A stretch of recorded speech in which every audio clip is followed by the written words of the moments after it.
Dobar dan, dragi moji, dobrodošli u novi video. Danas pravimo zrno kafe. Ukoliko vas zanima ovaj recept, ostanite na ovom kanalu. Sve što vam je potrebno za ovaj recept jeste da u jednu šerpu sipate 250 g šećera, dodajte jednu kafenu šoljicu vode, odnosno nekih 150 do 200 ml vode, kuhajte 3 do 4 minute, sklonite šerpu sa šporeta i dodajte 125 g margarina.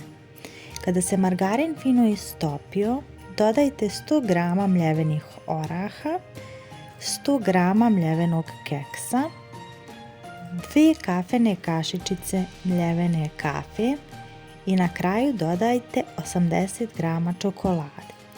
Sve to fino izmiješajte, pustite da vam se smjesa ohladi i od ohlađene smjese oblikujte kuglice.